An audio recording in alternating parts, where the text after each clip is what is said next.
I was listening. So there's this guy that I always like to listen to his stuff, and I don't always agree with everything he says, but I do agree with a lot that he says. And that guy Ruslan, I was telling you, yeah, he has some good stuff. But it was funny, like he was talking to someone about and they weren't, because what was it? Some organization, I can't remember which one, was having a conference coming up, and someone was saying for them not to go to that conference because it's the praise and worship, or the worship they do now, is too feminine. It's that masculine love, and so they started talking about what does that mean? So a lot of people think like if you're like the Hillsong and all that stuff where it talks about God's love, like being in love with God and stuff like that. Okay. That love songs. Yeah, it seems Christian more like love songs. Yeah, it seems more like like you're singing to a boyfriend than singing to God. Yeah. And so they'll market it as too feminine. I don't know. I never dissect the song. Well, I never dissect the song enough to really. Right. Why that's, I don't know about that. That's a little questionable for me, because it's like when people make songs, especially more Christian songs, Christian songs that I listen to, you can tell that these people are singing to God, singing about the love of God in their lives, like to try to put it into a form of being male or female. Well, you always get people that, you know what I mean? Yeah, you always get people that. It's like God is not male or female. God is just God. Yeah, and there's the whole relationship thing, but there's like it's like in anything. I think you go to extremes, right? Because there was like a movement for a while where it was like you're dating Jesus. Not really a date, and I kind of see why people do that, because we're putting it into concepts that we understand. Okay. When it comes to a relationship versus. It goes beyond that. Understandable. But I would never label a song a feminine song. Yeah. That's what I mean. It was kind of interesting. Yeah, there was a while where the Christians were singing love songs to Christ, but the way they were doing it, they wouldn't mention Christ's name or anything. So they would play it in the Christian channel, but they would play it in the secular, because it could go as a love song to a man or to a woman, Yeah, no, I don't. It's but that was after a while, the phase went out. I mean, if they were singing at a Christian church, you knew who they were singing about. Yes. Well, it's just kind of again, like I said, you get this. I don't know, maybe. And if I go back to the Psalms, I feel like David wrote something like that. So it's not like, I wouldn't say they're feminine songs. He wrote about being in love with God. Yes. But again, it's just kind of you always get different groups that view things differently. I found that interesting. I was like, really? That's crazy. This is what we doing now? This is the topic in the debate. But, right, this is crazy. But I get it. I mean, everyone has their different views on it and stuff. It's just... I can't understand, like, male, female, like I don't what you know what I mean, like what difference do it really make if you sing the song that's magnifying God? Yeah, that's my point. It's like that's what I mean. It could be, it's the same, whatever. If you want to feel like it's a male song, then it's a male song for you, and if you feel like it's a female song, then it's a female song for you. Well, it's almost like a few years back, like there was a lot of people like they wouldn't sing certain songs like I think like "Reckless Love," which is not a Hillsong song, I don't think. No. But "Reckless Love," because from a Cody something like that. From a theology standpoint, people were like, "Well, God's love's not reckless," and it's like again, but it's a description. And it's the context of everything, and it's the way you're describing it. But that's what I mean. Like you get those things. Like, I remember reading about on an article on that, man. That whole debate. Yeah, because even like the other one, I'm trying to. I think like the original verse was like a sloppy kiss or something like that. Or are you talking about? He loves us. Yeah. Oh, that song. Yeah. And when heaven meets earth, like an unforeseen kiss. I think the originator was like a. It was a sloppy wet wet kiss. Sloppy wet kiss. Yeah. So people That was changed the it to, original. Yeah. So people changed it to Unforeseen Kiss because it was like, well, what would be sloppy about it? And that became too descriptive, and that so then they went with an Unforeseen Kiss. Yeah. No, yeah, that's right.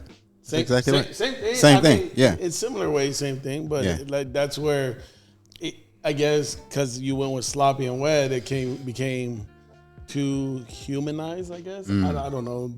So, But I mean, if that's but a that's description that you can use to well, that's what I mean. to describe something, or the way that your emotions, how you're feeling at the time. If the writer feels, Right. You know what I'm saying? Well, that's what I mean. But that's singing where, it to God. that's what I mean. That's where we get in. That's where people get into those things. Like to me, like when the first time I heard it, I understood what they were saying. Like it's the description. That's the way the person felt on how to describe it in the best terms they could do it. Now, was it the most biblical or theological way of doing it? Maybe not. No, but maybe again, not. that's why a lot of times songs are personalized. Like it's good that we have praise and worship songs, but there's also the personalizing of the song. There's also, David wrote a lot of these hymns and they would sing it, but then you probably had people who were just singing their own personalized songs and stuff like that. So it's just, I don't know. Yeah. To me, it's just kind of interesting. Like that was kind of the thing I saw. This is what we talking about now. Yeah, Kim Walker sang it. Yeah. Yeah. Yeah. Oh, so that wasn't Hillsong United. Yeah, Yeah, it's them Kim all around. Walker. That's Jesus Culture. Yeah, Yeah. Kim Walker. Jesus Culture. No, you don't hear from Kim any of Walker. them anymore. Nope. I think she married a pastor. I don't know. Yeah, because I used to like her music. Yeah. And she became. I still like her music. Yeah, she became a wife of a pastor, and I think she doesn't sing in the group not no as more. much. Yeah. No, a lot of those groups they break up after a while. Like after Yeah. that whole Hillsong thing, I don't think you hear about them too much, or they've been low key or whatever it is. I don't know. I actually there's an old one that Hillsong United, when they were first coming out, one of their CDs or records that they released, they did a full acoustic and they videoed it. You can see it on YouTube. That one's pretty good. I like that because it's full acoustic. Like they're in a room. And it's like almost like a setup like this. They're all like set up in different places. They got the engineering going. I think they're all wearing like, I don't even think they're wearing headsets, but they have mics and they have, just maybe a piano and a guitar and someone's like beating on a thing. On the cajon? Okay. Yeah, but it's like 30 of them. It feels like in the room. Oh, And that's this is before that girl that sings Oceans. I mean, she was already singing with them, but it was before she like blew up as the main singer. the ones that were going to that house, right? It was a house. They were all together. No, that's a different one. Oh, okay. The one that sang Psalm 23. Yeah, no, that's a different group. But no, Hillsong United did an acoustic thing okay. that they did one time, where they have the Scandal of Grace song, they have Tapestry on there. Those are all pretty good songs. I like those. Like whenever I'm feeling like an acoustic. Yeah, 'cause it was a guy. What's his I'll name? throw Yeah. that one on. From them. He had like black curly hair.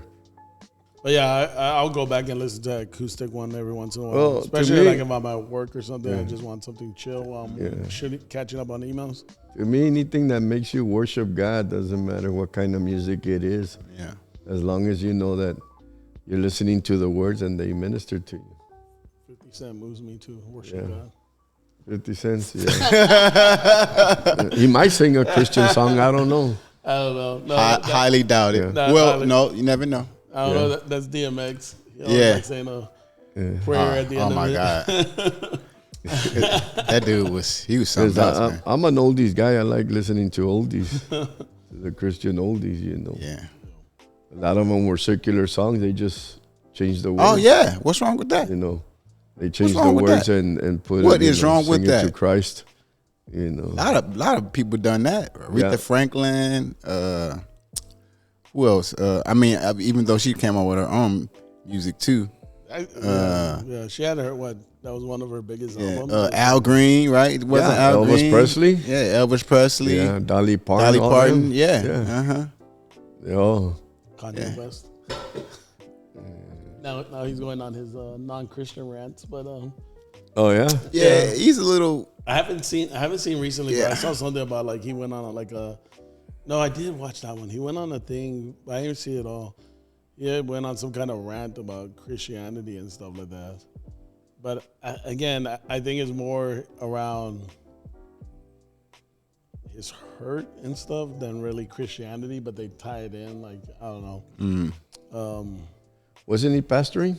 No. Pastor. He had a Sunday. He had a Sunday service like a thing. Sunday gathering thing, but it was just like it was more Just like music focused, Yeah, and they just would have more- someone speak. Like they bring in different speakers and stuff, but it was more music focused.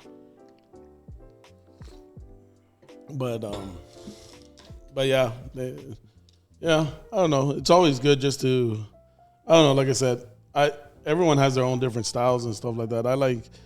It all depends on the mood I'm in of what I'm gonna be listening to for Same. worship or Yeah, what. same for me. Sometimes I'll go all the way old school and listen to something from like Andre Crouch or Mahalia Jackson.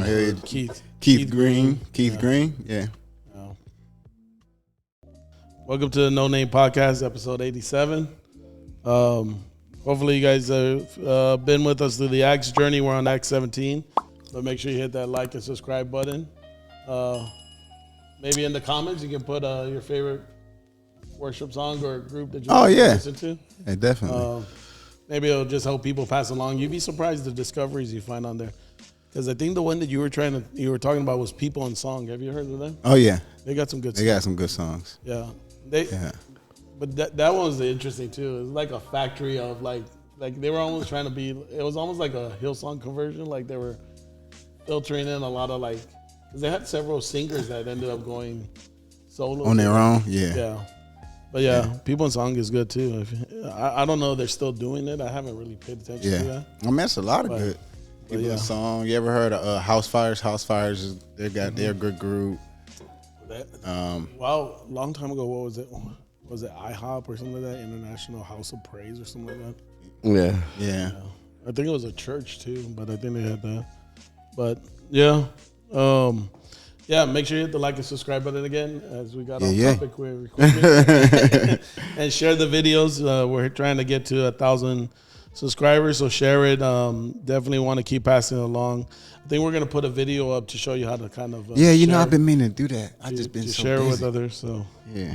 So or if you're ever at the church and you need to learn it, just ask somebody. Yeah. Or find someone under the age of 25 probably, and they'll be able to teach you. Definitely. 4 years old. Marcos. Yeah, definitely. Please share and subscribe, like all of that stuff. We need the algorithm to be jumping, so we need y'all help. It was interesting. I know we were at Act 16 and we were talking about the prison cells and things of that sort and kind of what happened there. And we had our own viewpoints of what was going on with Paul and stuff like that. And my mom had sent me a preaching from Tim Delaney was actually around that. He's a very charismatic. I think he's charismatic. Oh, very. Yes. But he had one called Bad Math that's literally about Act 16 of what we were talking about. So if you want to go see more of the charismatic preaching on it versus the study, I mean, but he has good points. Yeah. You know, he's gonna focus more on the prison and the God's view and things and kind of a different take on it, but it's still a biblical take. So I think it's called Bad Math. I think he preached that at the Fire and Bones conference. Oh yeah, Fire in My Bones conference. So definitely recommend if you have time, check that out. But Act 17, as we move into that, so as we know, Paul and Silas are released from the prison. They come out. They stay for a while with Lydia. That was her name. So they stay there for a little while, encourage the brethren there, and then they move on. And I think what's interesting is like in Acts, you're seeing the setup of all of this, and you can see where it's tied into the different churches. There, I think they were in Philippi, which would be Philippians, and now they're moving into Thessalonica. Mm-hmm. And you see them starting to move that way. And again, Paul and the group, what they typically do is they hit the synagogue. Yep. They go to the synagogue. Straight to the synagogue. They start preaching to them, and then you kind of see as the culture begins to grow. And in verse 2, it says, Then Paul, as his custom was, went into them and for 3 Sabbaths reasoned with them from the scriptures, explaining and demonstrating that the Christ had to suffer and rise again from the dead, and saying that this Jesus whom I preach to you is the Christ. And some of them were persuaded, and a great multitude of the devout Greeks and not a few of the leading women joined Paul and Silas.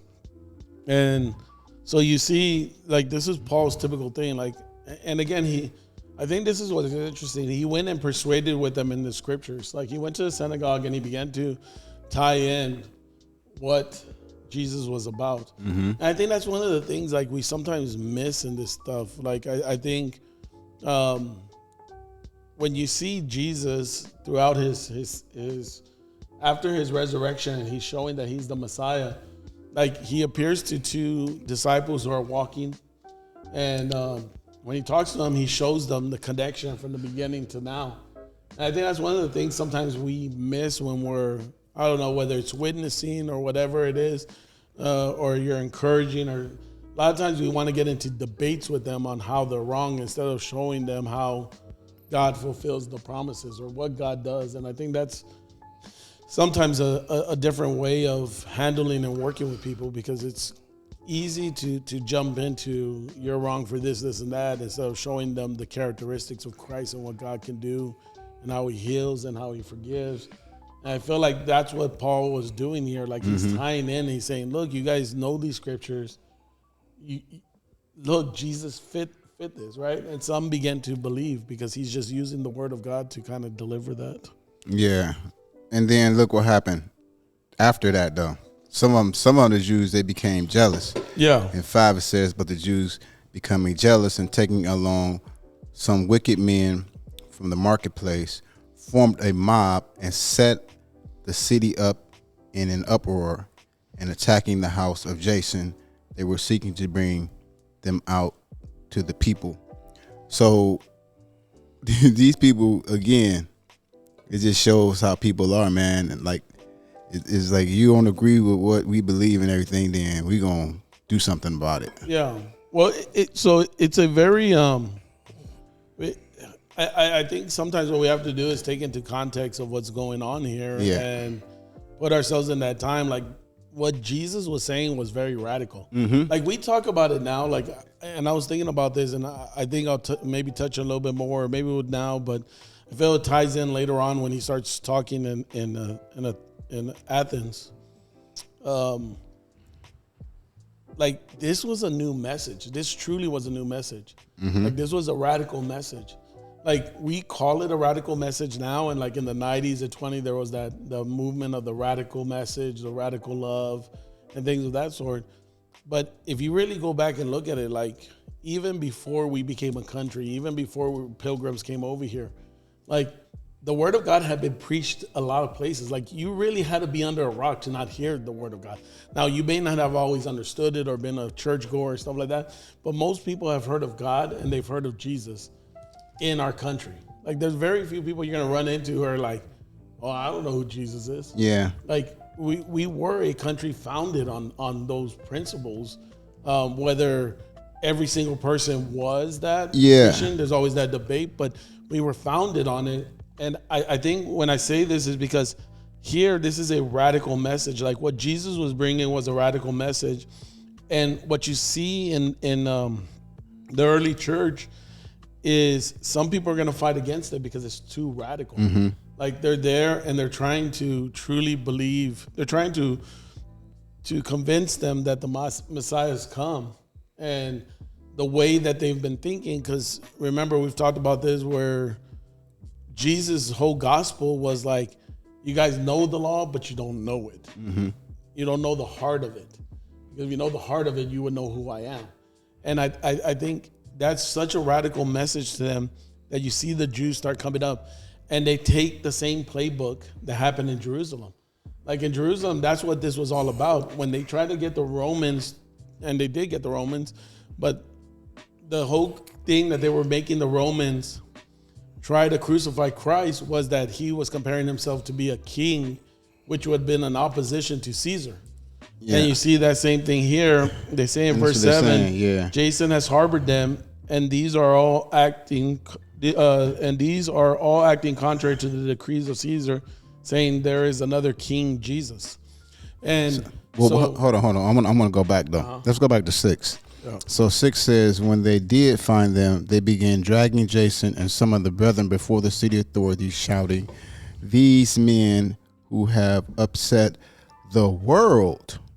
That's what caught me right there. The world have come also. So it's right, man. You're right. Like, everybody know about God. Yeah. Like, look at this. This is saying, and then it's not like now, technology, you can just boop. Like, you're talking like thousands of years ago. Like, everything was really basically word of mouth. So this word of mouth, it must be something going on here. Yeah. For me, it must be, you know what I'm saying? Like, that stuck out to me. I think it's the message that's being turned. Like, again, the message that Jesus sent was very different than even what the Jewish believed. I mean, it wasn't totally different, but it was adding, it was bringing clarity to what the Jews believed. And I think you see, when you start creating your own thoughts, when you start creating your own opinions on certain things, instead of seeking God's truth, it's going to turn it upside down. Yeah. Like, they thought that their ability to follow the law and to be good was what it was needed. And I think that's what you're seeing here. You're seeing that happening. And again, they use the same thing. They think that Jesus is trying to be king of the world. And what's funny is, like, they're here. The same thing that the disciples thought. The disciples thought he was going to be more of a king. But that's what they accuse Jesus of. Like, when they bring him in front of Pilate and everything, it's that he's claiming to be a king. And he asked them, "Are you a king?" And Jesus' words was, "Not of this world." Like, I'm not king of this world. My kingdom's not of this world. And that's when Pontius Pilate knew, like, I have nothing to charge him with, because he's not trying to make a kingdom on this earth. And that's the thing here. Like, you have, like, the charges to them is that these people are making a king that's not even alive physically on earth, but has risen from again, and they're not going to see him. And again, these were all charges just to kind of get them out of there, because again, it was disturbing them. It was turning their world upside down. And that's the whole point of God's love, is to turn it upside down, because it is a radical thing. It is something different. But I think it was more radical here than it was for us. And I think that's why sometimes you see them going at it. You see them kind of turning to this thing of violence and things of that sort, because it really is a flipping of what they've thought. Like, you have to imagine, like, if this is something that you've known all your life, and now all of a sudden someone's coming and telling you that's wrong. That's not completely right. Like, there's not the clarity to it. And you're not talking about it's just you that converted. Like, this is generations of people who have been following this. I think it's just people. We're creatures of habit. We like to, stay in certain things. When changes come, because that's one thing God's gonna do. He'll bring change into our lives, and to whoever allows, like, the ministry to come and change, because like Paul and Silas, it says that they I guess that's his thing, that wherever he went, he would go to the synagogue. Straight to the synagogue, and he would start ministering to them. And it says that he went there three Sabbaths and ministered to them, and people started changing, and the ones that didn't want to change, instead of just saying, okay, you know what, I don't believe in that and all that, they were afraid that the ones that were changing were going to change the whole thing in their synagogues and all that. So they came after them, because they say they were looking for Paul and Silas and they couldn't find them. So the next one they went after was Jason. Jason. Because, God is a God of change. I mean, we see it now in churches and ministry and generations, how things change. And a lot of people don't want to change. They want to stay, like when they first got saved, whenever it was, 30, 40 years ago, 10 years ago, 20 years ago. Instead of following the change, what God is doing. Yeah. The transformation that he's doing. Yeah. Because all he was doing was preaching Jesus. Yes, but again, I mean that's where I would say like the change is a little bit more different than what we're talking about, because he wasn't just preaching Jesus; he was preaching a thing that was going to what you said a second ago, tear up their whole hierarchy. Right. So it was, to your point, it wasn't changing their ministry on we're gonna instead of passing out tracts, we're gonna go to social media now. Right. It was, this has been wrong. Now you need to change all right. this. And that was a whole, like, I think the harder part for them to swallow from the Jewish standpoint is you always had this weird hierarchy. Yeah. And with God, there's still a hierarchy, but when it came to salvation, everyone had it. Everyone could have this relationship with God. Like, I think in my opinion, one of the hardest things for the Jews was, like, in order to get to God, and they set this up themselves, but in order to get to God, you had to go through Moses. Then you had to go through a high priest. And they were the ones that brought the message to God. With Jesus, it was like, oh, I am your high priest. Right. And so the moment he died, he connected us directly back to God. So it's like going back to the Garden of Eden, where Adam and Eve could talk with God, where Cain and Abel heard from God. You see this whole, because when Jesus died, he tore the veil. Yeah. And the only ones that could go through that veil was I think a high priest, and he had to be pure and cleansed and all that. That's why they would tie that rope with a bell. As long as he was walking in and it was ringing, he was all right. And what I find interesting about this, like, this is what's interesting. Like, man, that's what I was saying. Like, when you start looking at it a second ago, we see how the church and Philadelphia was getting set up. So you hear that story. You hear there's Lydia there. There's this. Paul's basically thrown into prison, run out of there, him and Silas. Now that brings context when you start reading Philippians. That's why Acts is so important that you read it, because it's going to bring context. Because right now, this is going to bring you context to the letters that he writes to the Thessalonians in 1st and 2nd Thessalonians. Like, that's one of the reasons here. This is the setup of the church of Thessalonica. Paul preached in the Sabbath. Like, this is the beginning part of the church. He's preaching to them. He's setting them up. And to your point, many were converted. Many start following him, but then he also gets run out. Like, the Jason, this follower who believes, gets dragged out. Like, but this is the story of Thessalonica. And if you go now, when you have that in mind, and you go back, read 1 Thessalonians, 2 Thessalonians, now you understand why Paul's encouraging certain things. That's why you see certain things in the letters of in 1st and 2nd Thessalonians versus what you see in Philippians versus what you see in Romans, which is because he's sending, each church had its different. Some of it was common. But some Did he of it write is Corinthians different. too? Huh? Did he write Corinthians too? Yeah. So you see all of this, and then from Thessalonica, he goes on to this other city called Berea. They don't get a letter, but he ends up there. And again, same thing. Like, he's preaching, he's going straight to the synagogue, and he's going to the synagogue. And I think because, again, he believed what the disciples believed and what Jesus told them.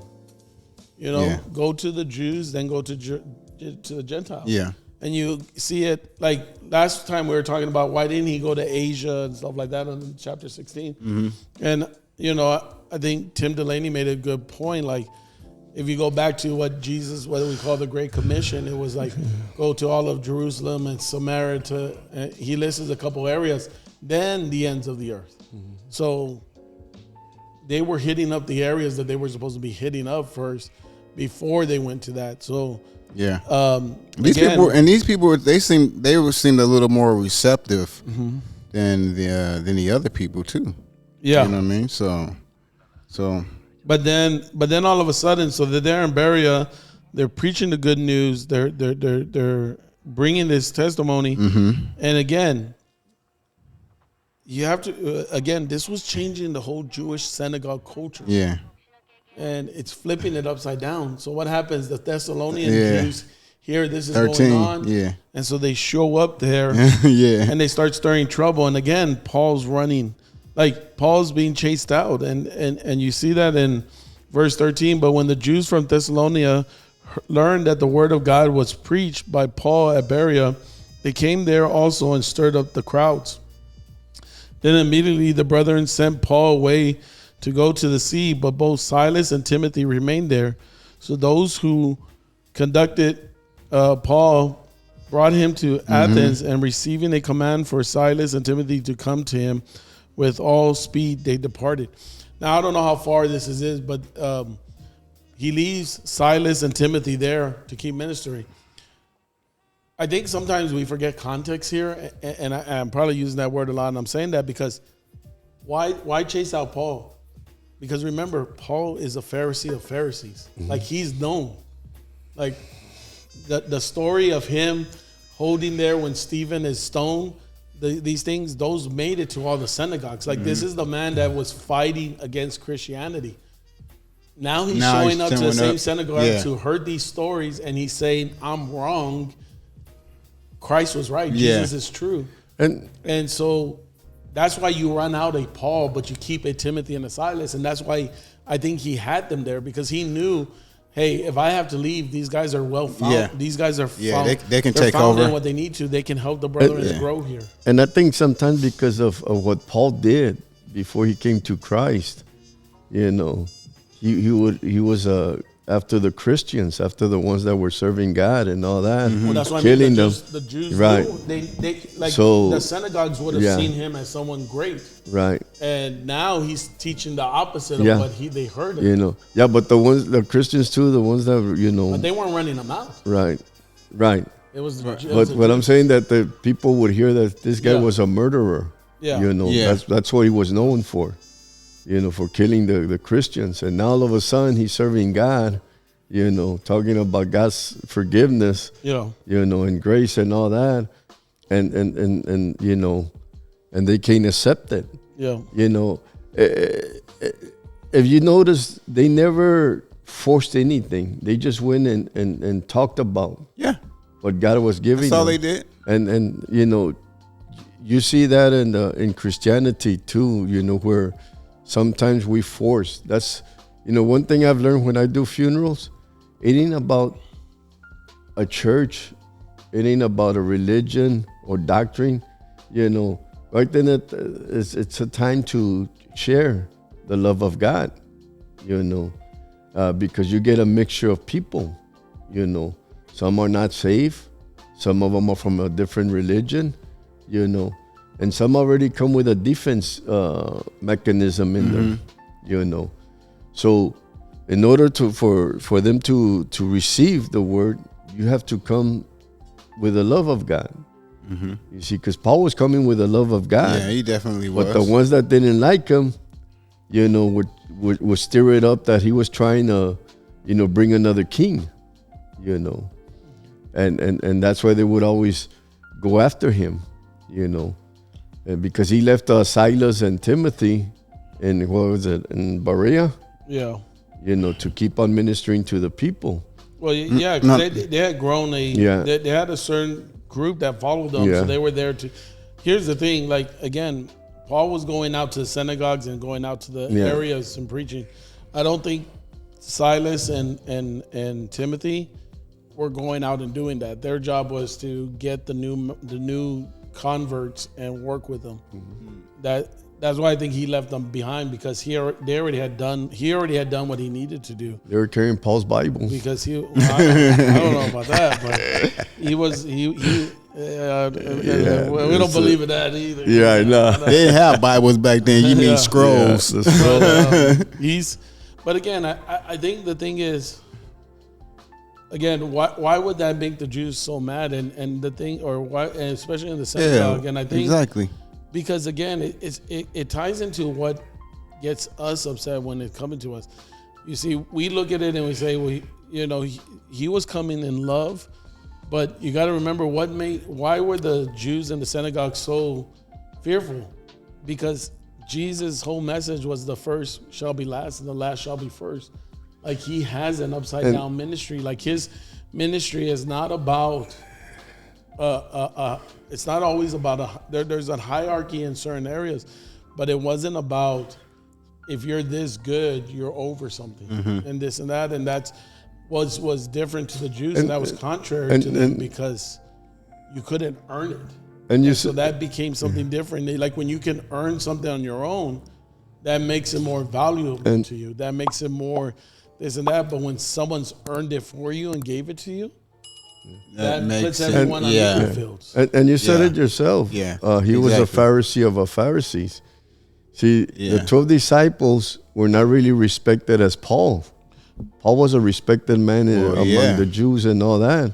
Because he even said it, I'm a Pharisee of the Pharisees. Yeah. No, but I think more of the message that why were they so mad at the message? And the message is because, again, it's tearing down a thought process. Like it's the same thing with us But today. that's what I mean. I mean, he's a prominent man. Yeah, so now, when the 12 disciples would preach, all they had to say, these are rebellious men. When Paul would go into the synagogue, here's a man that was a Pharisee. He was well known. Yeah, but now, I don't think him being I agree with the piece. I'm just saying the part that caused it to stir was the message. Right, it was the message. And but the message, because Jesus wasn't a Pharisee, and Jesus wouldn't later on he was seen as a great teacher, but he never really went through he went through the synagogues, he fulfilled the stuff of a Jew. But he wasn't a Pharisee, and he wasn't a Sadducee. He wasn't that went through all those things. But the message that caused Jesus to stir was, again, this message of something being freely given. Like it's an upside down message. Yeah, no, I understand what you're saying, but what I'm saying that he was respected. Yeah. Paul. Yeah. So when he was preaching the word, it was carrying more weight with the people. That's why it says that they were changing in the beginning, and that's why the other ones were getting mad, because you see, if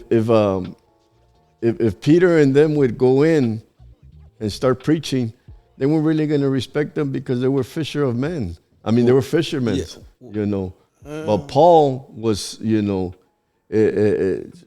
preaching the love of Christ and all that. Now they were listening because this man was well known before he came to Christ. I think both of y'all are right. And I just think it probably was just a combination of who he was, and the message that he was preaching. Yeah. So that's basically, I think both of y'all exactly right. I think it's just a combination, though. It's like way before there would.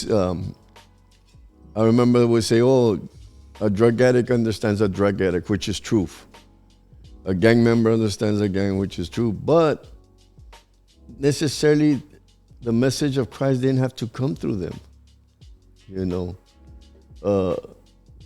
David Wilkerson was none of that. And he was compelled by God to go to New York because of I guess in the TV or the magazine, he saw the gang members and he felt something for them. And after he went and started ministering to them in the streets of New York City, God started doing something. And that's why, I used to hate a word that used to be used a lot, unique.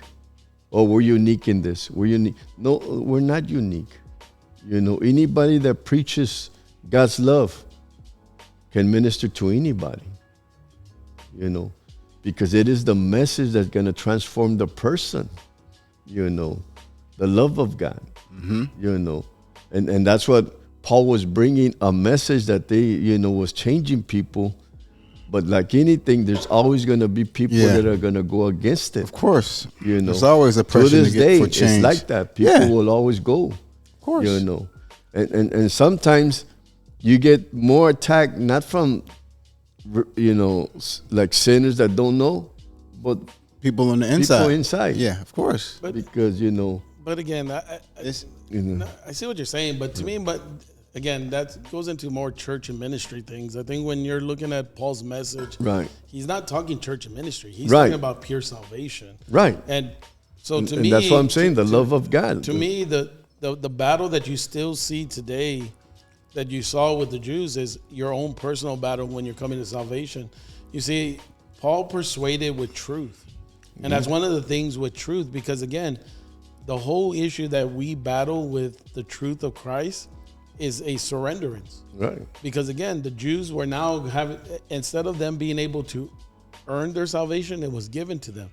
And now there's a surrenderance to your pride, there's a surrenderance to the ownership of your life. Because if you're earning it, as long as you're earning your salvation, trust, and you're in control. Yeah. The moment that you can no longer earn it, you are no longer in control. And I think that's what the Jews struggled with in the synagogues. I think that's what we as human beings struggle with, the message of Christ. Yeah, and the doctrine, because remember, they were always preaching that a king was going to come and was going to conquer, you know. And then Jesus comes, born in a manger, born to a carpenter, you know. But that was also in there, right. And they didn't hear it. You know, and they didn't look he didn't look like no king, you know.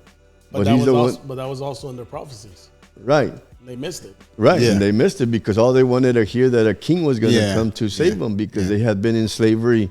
You know, they were in slavery one after another and another and another because of their disobedience throughout the whole Old Testament, you know.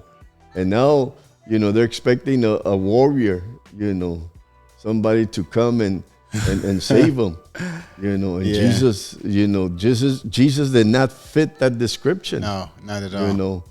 But he's the one that came and died, you know, to save us, you know. And now Paul was preaching that message, and they could not accept that. And that's why they would go against him, you know. And that's the thing, you know. We're not always going to agree. You look at America now, look at our politicians and all that. Before, they would disagree a lot in a lot of things. But they would somehow or another try to get along for the betterment of, you know. They ever did. You know. I think we quarterback that and look back in time and say they got along. I don't think our government ever got along. not got along, but, you know, enough to think about the people. Now, they fight, they do it. Now we're like other countries, because we used to look at other countries where they would fight and fist fight and throw each other, you know. And now, if you don't agree with them, they attack you, you know. They attack you, you know. That's why, you know, it's you see a lot of riots, a lot of things going on and all that.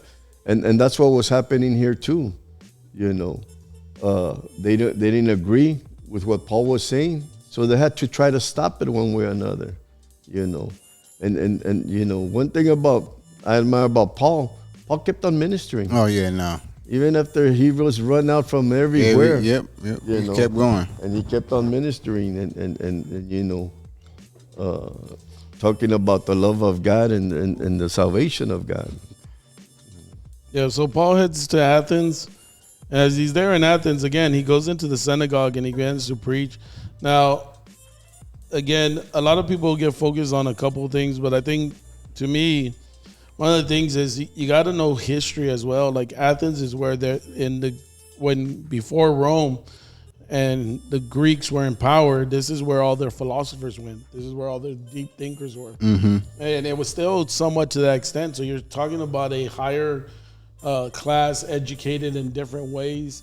The Greeks believed in a lot of gods. The Greeks believed that, you know, the gods would come on earth, sleep with women, do women with men, and different things. They had this different philosophy of it. So you have to have that context of it when it's coming here. Because as you step out, you got to remember, like, even the Jews were going to be influenced by the Greek culture. That's why you had different types of Jews around. And so here you have Paul coming in here, and he's preaching in the synagogue. He's going on, but I really want to focus more on and it's pretty much what a lot of people always focus on and where they jump to, is really when he goes into this area called the Areopagus. I probably mispronounced that, but he goes to this area where there's all these statues and stuff, and this is where literally people will gather every day just to debate philosophy. Yep. Like they're gathered there to talk about, you know, science and their thoughts on nature and earth and gods and this and that. And so he's here among them. Like these are not Jewish Pharisees. These are not, and these are well-thought men and women who he's talking to at this point. And he begins to give them a message. In verse 22, he says, "Then Paul stood in the midst of the Areopagus and said, 'Men of Athens, I perceive that in all things you are very religious. For as I was passing through and considering the objects of your worship, I even found an altar with the inscription, to the unknown God. Therefore, the one whom you worship without knowing him, I proclaim to you.'" So he takes a twist on it. He kind of goes and he says, look, there's a God here that you're saying is an unknown God. Instead of trying to argue with them and say, you worship a lot of gods, he puts a turn on it because they're philosophers and he knows he has to deal with it in a different way. Yeah. 24, he says, "God who made the world and everything in it, since he is Lord of heaven and earth, does not dwell in temples made with hands, nor is he worshipped with men's hands as though he needed anything, since he gives to all life, breath, and all things. And he has made from one blood every nation of man to dwell on the face of all the face of the earth, and has determined their pre-appointed time and the boundaries of their dwelling, so that they should seek the Lord in the hope that they might grope for him and find him, though he is not far from each of us. For in him we live and move and have our being, as also some of your own poets have said, for we are also his offspring.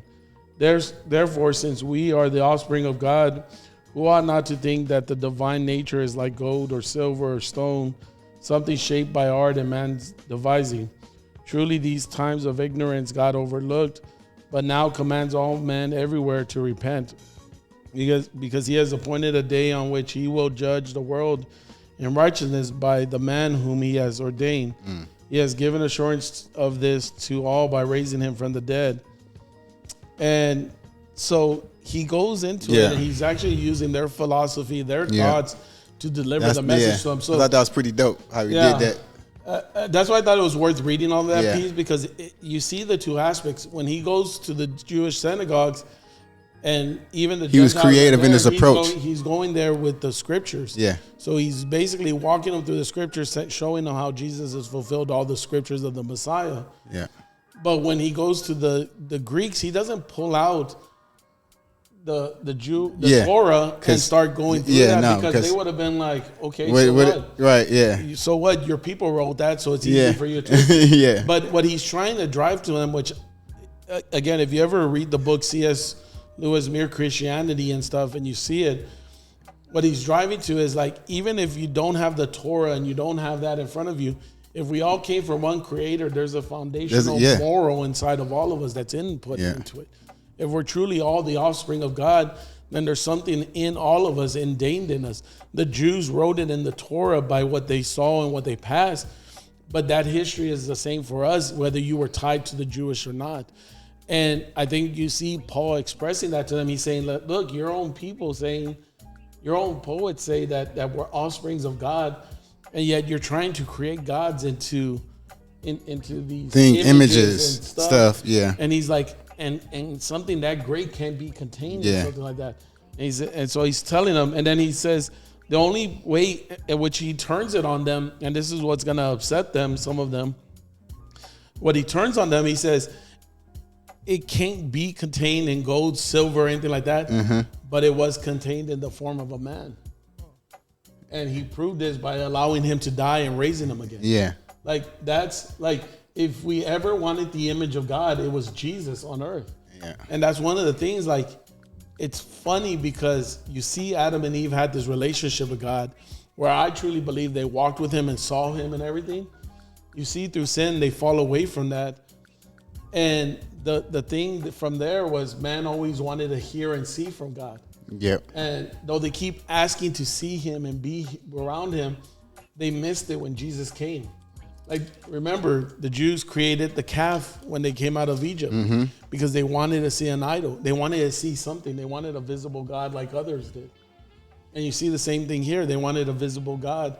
And you see this, and he tells them, you wanted a visible God, and you actually saw it, and it was in Jesus.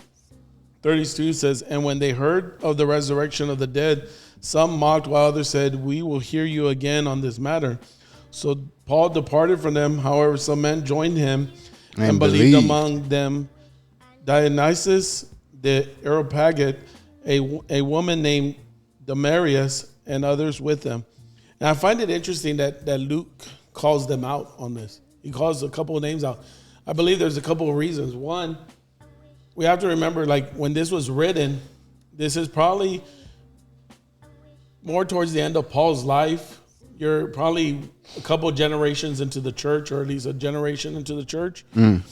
So these are people that may have been part of the church who people could have said, okay, I know who that is at the Church of Athens. I know who that is there. They can identify. Yeah. And Right. then I think, like, Dionysius, when it says that Areopagite, that means he I looked it up, and that actually means he was one of the main people of that area. Like, he was like on the council in Athens. Like, this was not just Joe Smo who's walking by. This is a guy who's leading the city of philosophers. Like, if you're leading the city of philosophers, now don't get me wrong, Athens wasn't what it was when it was back in the Greek days, but it was still a lot of socialites, a lot of rich people, a lot of philosophers. I mean, in order for you to be a philosopher, you have to have enough money. Yeah, that you don't have I was to gonna work. say you had to have some money or something, right? Because you're not working, you're just talking about stuff all day. And so you see, like, Paul's grasping one of them, and he's actually wanting to listen. And I just find it interesting the way Paul turned it on them, right? It would have been easy for Paul to say, all your gods are wrong, because that's what the Jews would do, right? The Jews would basically go and say, your whole thought process is wrong. And what Paul was saying is, he was giving them the same message that he gave to the Jews in a different way, the same message that Jesus gave to the Jews. You have the stuff in front of you, but you're just misunderstanding it. You're not seeing the clarity of it.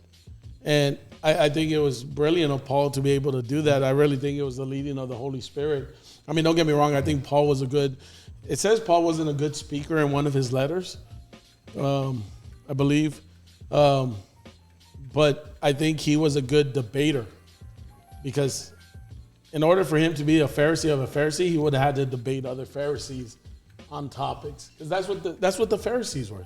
Pharisees were very much like the philosophers of Athens. They sat around, they read the scriptures, they debated the interpretation of it, they debated the this and that, but for the wrong reasons. Yeah, but it was more to see who's smarter than the other instead of trying to find God in it. And I think when you start to look at Paul, he had the Holy Spirit, man. Yeah. And that's what made him such a great debater. Yeah. Is that he had the Holy Spirit. Well, and again, he was preaching Jesus and the resurrection, the salvation. It's just like now, most of us, churches and religion and whatever you want to call it, we're fighting who's right and who's wrong. Instead of just, okay, everybody, if God's using them the different ways, that's the way God is using them. Yep. There's no one way that is right all the time. Paul would change with a circumstance, I would say. Here, he came to them and started ministering to them instead of started knocking down at them. Before I came to Christ, I would be more receptive to the men that would testify to me that I knew and all that, when they would come with the love of God, and tell me that God loved me and all that. Instead of, there were men that would come, you're going to go to hell, Joe. You're a cockroach. You're no good. You're this and that. I already knew all that. I didn't need to, And those I would just say, cuss at them or whatever. But the men that would come, I remember, like I said, my friend Jimmy, when every pass he would get from the home, he would go to the house, knock, and now he would tell me, how you doing, Joe? Good. And he would just tell me, you know what, Joe, Jesus loves you. That's it. And we'll leave. Simple words. Jesus loves you. And so maybe that's all you needed. Yeah. And that's what I mean. Paul had a way with to understanding how to deal with the people. I think Paul came to. You know. I think Paul came to the root of what all Right. human beings were wanting: a relationship with their Creator. Right. Like that's what Paul understood. Like here again, like he doesn't even say Jesus' name. Right. He describes Jesus, but never says Jesus' name. But he tells them, like, you long. He basically said, you long to be with the gods.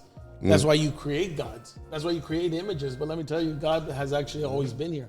Like one of his first statements in all of this writing says, therefore, the one whom you worship with, knowing him, I proclaim to you, God who made the world and everything in it, since he is Lord of heaven and earth, does not dwell in temples made with him. Sorry, there was a part where he says, maybe I missed the part. There's a part where he basically is telling them, you guys think he's far away, but he's right here. 27, where he says, so that you should seek the Lord in the hope that you might grope for him and find him, though he is not far from each of us. That's one of the things he understood. No matter if you're Greek, a philosopher, or you're a Pharisee, or you were barely a person that just went to the synagogue or whatever, we all have this desire inside of us To seek find God. God, to be close to him, to yeah. find him. And the biggest lie we tell ourselves is that he's that far away.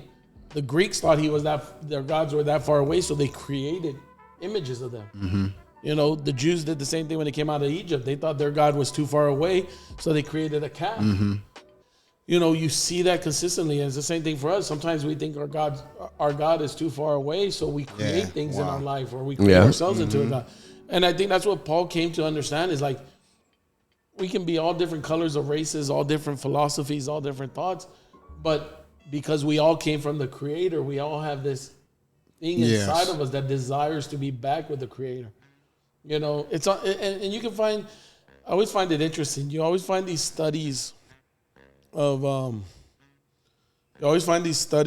of people, of like human nature, of like biological kids and things like that. How they could be away, but there's still this unique, you know, desire to be next to their biological, or they can find them or sense that it's them and things like that. Now, you find those studies on it, and I think it's the same thing with our Creator. If we're truly made in the image of God and we have a piece of him, there's always going to be something inside of us that, you know, goes and wants to find him and be closer to him.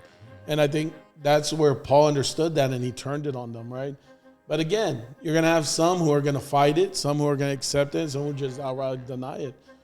But the point of it is kind of addressing that and being in it. And I think that's where you find God's love. And kind of to your point, that's the message we should be giving, is God's love. Because that's really what it is. It's about God's love for humanity and going back to it. And it's weird because, you know, verse 23, where it says that they were worshiping the unknown God. You know, it's weird that there's so many people that come to church and all that, and they don't even know who they're worshiping. Yeah. But yet they come to worship and not even knowing God. Yep. You know, he said, you guys already built something here, and this is the one I'm talking to you about. You know, and you know, and it all comes down to having a relationship with Christ. You only know him through a relationship through Christ. Yep. If there's no relationship, you're not gonna know him. Yep. You know, you're not. Yep. You know, I'm done. Okay. Well, with that, Thank you for joining. Thank you for joining us. Pass it along, and See you. thanks for being We're having the man. resurrection service I thought you were done. Are you done or you're not done? We're to done. announce it. Well, yeah, we're having resurrection service this coming Sunday, 31st. I think March, it is. that's right. March. Whatever 31st. last Sunday Yeah. of March is. And we're having things for the kids. Easter egg hunt and things like that. So Yeah, so pass it along. bring let all the people know. kids you want to bring. You know, friends, family, and all that. No matter who they are. Yep. Free. Okay, now I'm done. All right. All right. Thanks.